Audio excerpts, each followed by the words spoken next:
Thank you very much. Hey guys, thanks. Thank you very much. Look, let me tell you something. If you want to know how much I care about Will Ainsworth, I told him the fact that I'm dressed this way and he's alive is a big deal. You don't see me in a suit a lot.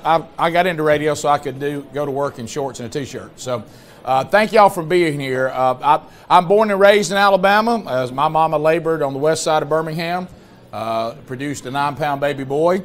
So I have lived in Alabama my entire life. Grew up till I was 6 in Birmingham, and then my dad took a coaching job at Oxford, Alabama. Anybody know Oxford, Calhoun County? Those of you who don't know, if you're on your way to Atlanta, it's where you stop and go to the bathroom. So we built a city on human waste. See, you're nodding. That's exactly where it is. So anyway, which I also get to travel the country speaking, telling people I'm an Oxford graduate, which I enjoy. So then they brought the show back to Birmingham in 1998, and I've been living back in Birmingham ever since. But I've never left Alabama. I've always lived in Alabama, and I love Alabama. I think that Alabama is, the only thing that, sometimes when some of the Northerners come down and they're on the show or they come here for business, the only problem is I think they expect one thing and they see another and they want to stay. So we try our best to convince them to visit often, but not to stay too terribly long. I once was told that sometimes that our northern brothers and sisters, when they come south, they can be like hemorrhoids. They'll come down and they won't go back. Anyway, the thing is, though, Alabama, there's a lot of great things about Alabama, but there are also some bad things about Alabama. And my wife worked with Allied women and, took on some of the things that, big-time gambling and some of those things really want to get to our state really, really bad. And so when my wife went and really got involved with Allied women and trying to get people like Will Ainsworth, to run for office and then to try to be the kind of people we actually want in Montgomery, she came back and she told me, she said, "You will not believe the corruption in Montgomery." She said, "If you think Washington, D.C. is bad," she said, "Montgomery may be worse. It is a very, very dark, corrupted place, and it's a lot of you scratch my back, I scratch yours." And frankly, in my opinion, I'm tired of it. I'm tired of the embarrassment of it. I think we're all tired of that, but we can't get disenfranchised. And I won't lie to you, I've been through that time in my mind where you just go, well, it's always going to be this way. But there's been men like Will and some other friends of mine that have said, you know what, we can all sit around and complain about it, or we can actually get up and do something. And so I've gotten a new passion, and I will tell you this, I do not get involved in politics very often because I don't trust politicians. Our family, we have a great platform that we've worked hard to have integrity, and I don't want to do anything that's ever going to compromise the integrity that I've worked really hard to build. Our family also is very involved in ministry, and frankly, there's a lot to lose and not much to gain for us to get out and trump for anybody. Because you've seen how you can get burned by these people when they get to Montgomery. Now, when it comes to being people of faith, there's a lot of people in Alabama that claim to be people of faith, and then there's people who actually are. And it's the great life truth that I always say that we won't always live out what we say. Some people, we can say one thing and do another, but we uncontrollably live out what we really believe. So it's not what people say, it's what they actually do. And we've been watching that. And I can tell you, I had someone talk to me this week who was trying to get me to kind of stay out of this lieutenant governor's race. And they were saying, look, you don't need to get involved in this. You need to stay out. I know how much you like Will. And, you went there, and when he went in to go to the House, that was great. And, Rich Wingo and all this and, the Gary Palmer thing. But this one you're going to get in there, and this is going to be a difficult race to win. And I said, that's not how I calculate this. I don't pick people to go out and endorse on anything other than whether I can vouch for them or not. That's it. And I'm not going to vouch for somebody that I can't go to bed tonight and be at perfect peace, that I'm not going to get embarrassed by that. And I don't go out and vouch for people that I don't know personally. I was asked to get involved in the Senate race. I didn't, because I don't know either one of those men personally. I don't have anything against them, but I can't vouch for people that I don't know. And, Will and I have spent time. Some of you think I'm here to get to hunt at Dream Ranch, and I appreciate that. And I'm only getting 2 hunts out of this, so it's not like a big deal. No, but when Will and I got together, the thing that intrigued me about Will from the very beginning is, we had a liaison. Dan Moultrie was talking and said, I want you to meet this guy. Y'all need to go up and hunt, at Dream Ranch. And I said, well, if you insist, I guess we will. And so when I got to Will, the first thing he said is, I want you guys to come hunt. Well, I think he wants us to give publicity to the place and all that. That's common in our business, and there's certainly nothing wrong with that. But he said, no, I want to try to bring men up here with their children, and you bring your children, and I want you to get up on the Saturday night while we're hunting this weekend, and I want you to present a gospel message and try to see if we can't disciple these men to be the spiritual leaders of their children. And we literally saw men give their life to Christ by going to hunt deer.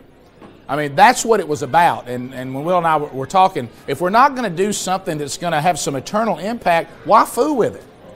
I mean, why fool with temporal things? If you're not going to do something that's going to have an eternal impact, frankly, for me, it's not worth my time. I'd rather not fool with it. Because it's the things that we do that have eternal impact that are going to make a difference. And Will had me come up and speak to a big youth event up in Marshall County where he has a passion from that. And, of course, I'm married to a woman from Gunnersville, so that makes Will like me because I have great taste. And so we go up there, and I see his passion for discipling people and bringing them to Christ, so I know that this is a call. Will Ainsworth doesn't have to do this, which makes me want to support him even more, because it would be a lot easier for him and his wife and these beautiful children if they didn't fool with all this. They don't need this. They feel called to serve the state.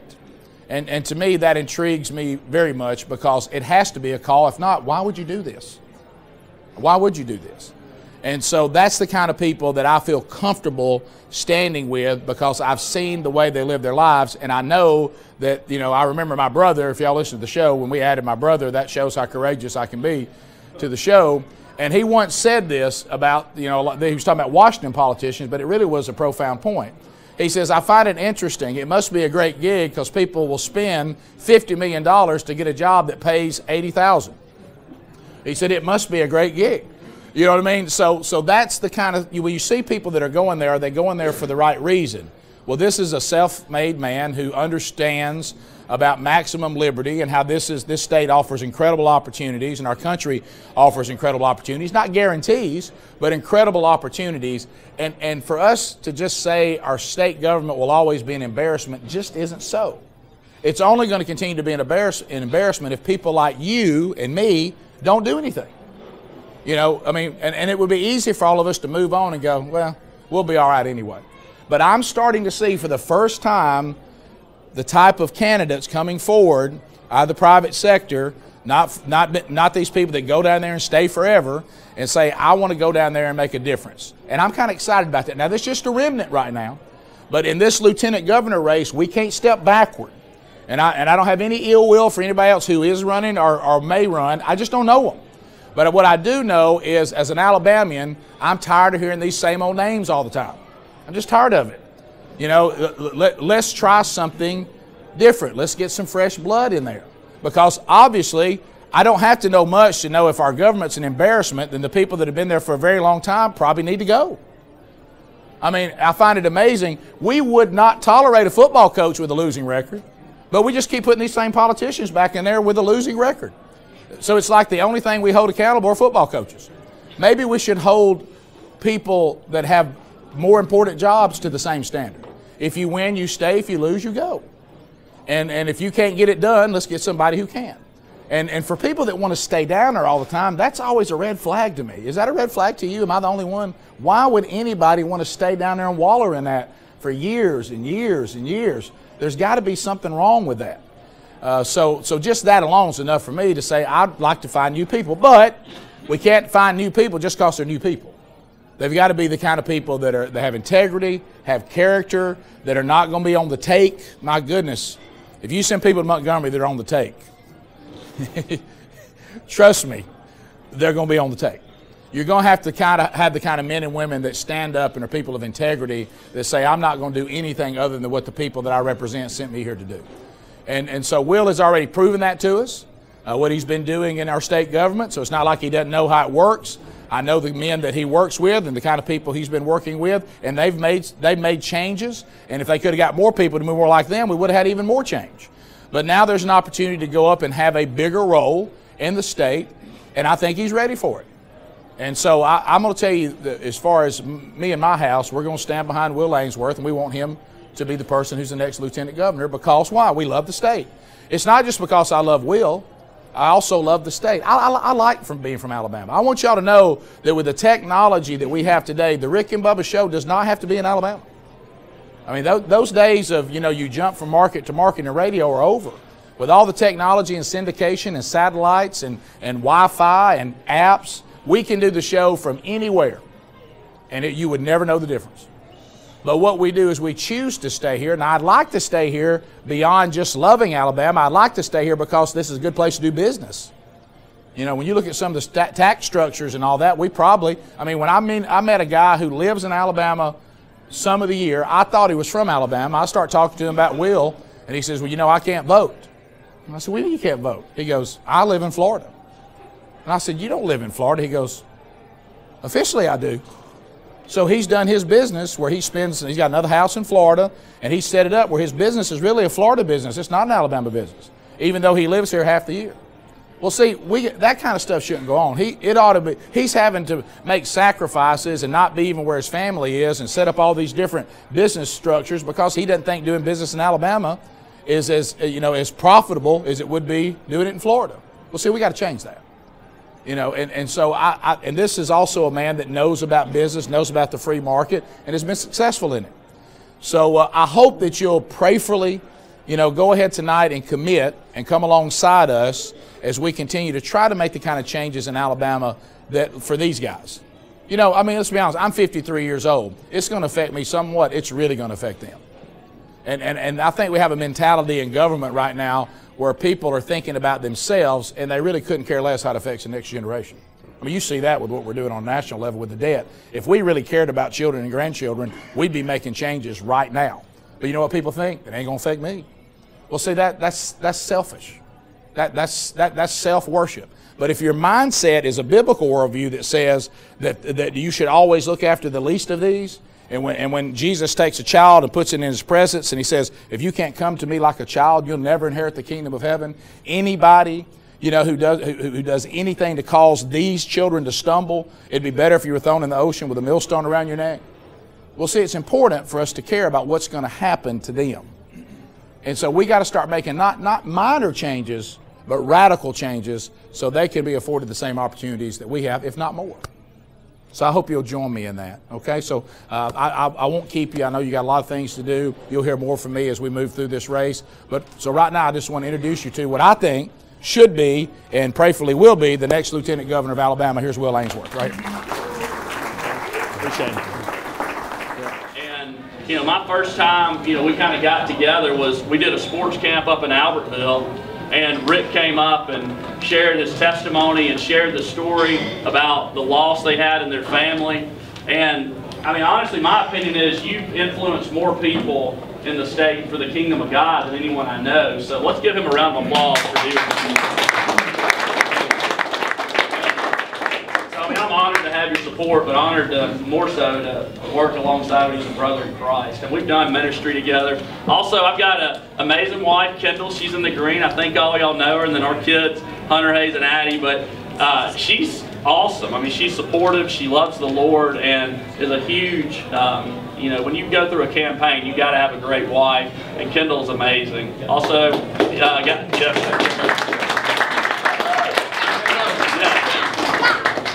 My mom's in the back, that can talk anybody into voting for me, so she can even outdo you. And she's here, my sister somewhere. I don't know where she is, but I got a great family, great dad. He was out of town. But just want to tell you a little bit about me and then a few things I'm passionate about. First, I grew up and actually born in Birmingham and went to Briarwood and then moved up to Boaz, and my dad started a business there. And my dad's one of the guys that's certainly a hero in life.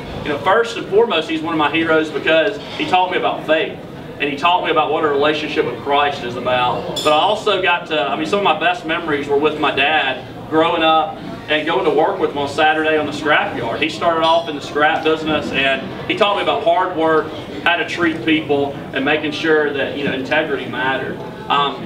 So I went to Auburn, met Kendall at Auburn, and we moved back to Albertville, and I actually felt a call into ministry. And so we were involved in youth ministry at Grace Fellowship. That's where I got to know Rick while we were doing ministry there. And at the same time, my off days were Friday and Saturday. And so I started a business called Dream Ranch. It's a commercial hunting and fishing lodge. We specialize in corporate entertainment. And so we make our living in the outdoor industry. And it's my passion and feel fortunate to do that. And we tried to make sure anything God's given us that we have used it, just like with what we've done with them, through telling people about the gospel. But other business I've got, we do the Tennessee Valley Hunting and Fishing Expo in Huntsville. And there's a common theme in all the things. First year, we had Rick and Bubba come up. We did a live broadcast. Had Jace Robertson from the Duck Dynasty. We didn't know if this business was going to work, to be honest. We did it at the Von Braun Center, started it. All of a sudden, a little show called Duck Dynasty takes off, and it just launches. We had 32,000 people attend that first year, and that's one of the business we do is the Tennessee Valley Hunting and Fishing Expo, and then we develop property. That's a little bit about kind of what I do and our family. Why do I run for office, right? People ask that. And it's the same reason I went into and the same reason I'm still involved in our church, because I think you've got one life to make a difference, and you better make a difference for the kingdom while you're here. And so I never had a desire to be in politics. I never thought I would run for office. But after going to Montgomery, we need people with integrity. We need people that can find solutions, and we need people that will that want to do it for the right reasons. So, and I'll say this, I introduced term limit legislation last time. And for guys that have been down there longer than I've been alive, they didn't like that. But I promise you this, we need new blood. And part of our message is a new day for Alabama. We need new ideas and people. I don't want to do this forever. I don't want it to be a career. I think we need people that want to serve well, and then get out. And so I want to share with you a few things I'm passionate about. First thing is what Rick talked about. I want to serve with integrity. I want to make our state proud by making sure I stand on Christian principles. And, I shouldn't have to say that, but unfortunately, Alabama is known for distractions. We got people that come from all over the world hunting and fishing at Dream Ranch, and they know about the Love Gov. I mean, that shocks me. Okay, they actually know about that. And so, we have a great story to tell in Alabama. We need people that can do it. Second thing is I'm passionate about education. When you look at our state, I think there's no reason, you talk about the football analogy, there's no reason we should be at the bottom. All right, we need to be near the top. So how do we do that? First is technology.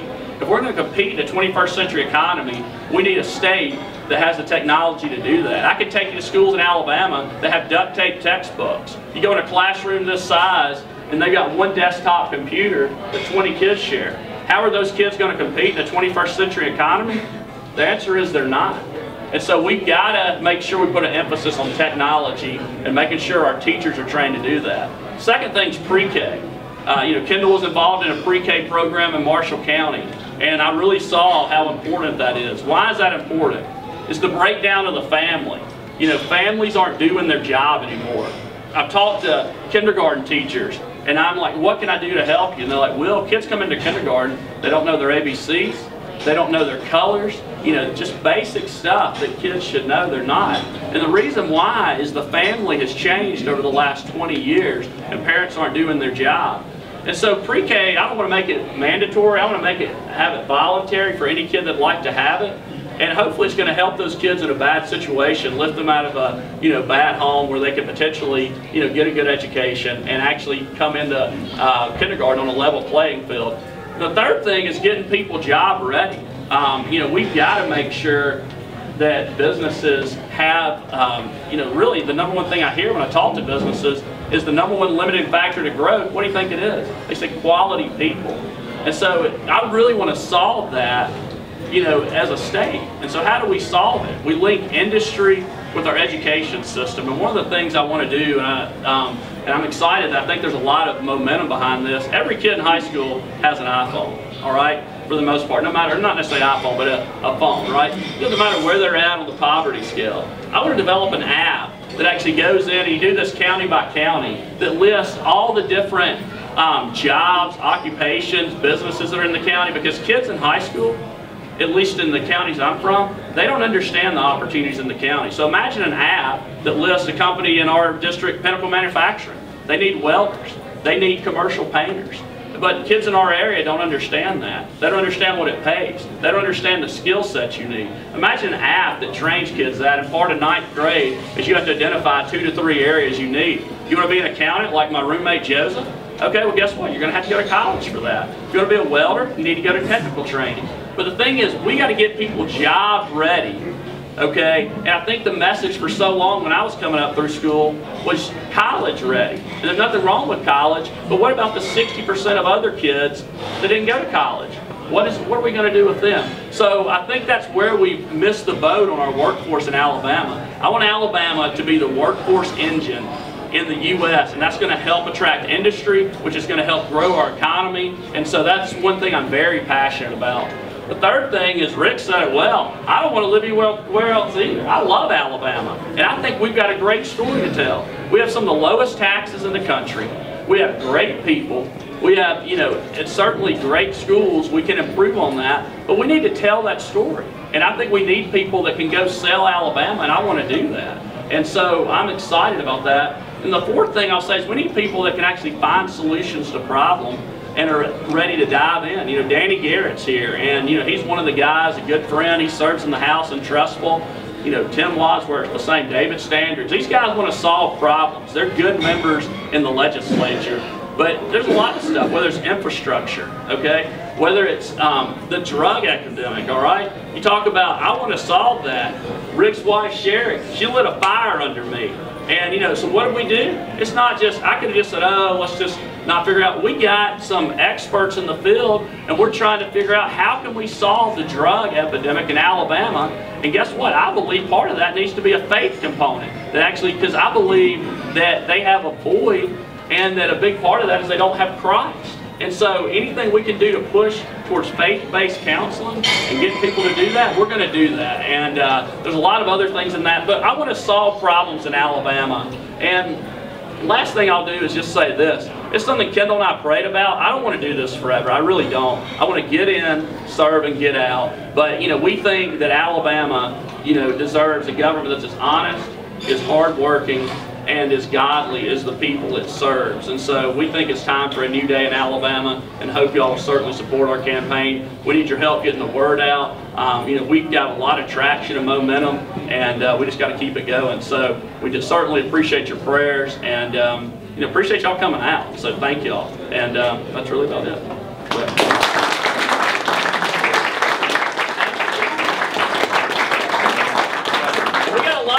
So make sure you eat. So we have a lot of food. Yeah. Supposedly it's good. So that's good. Thank you.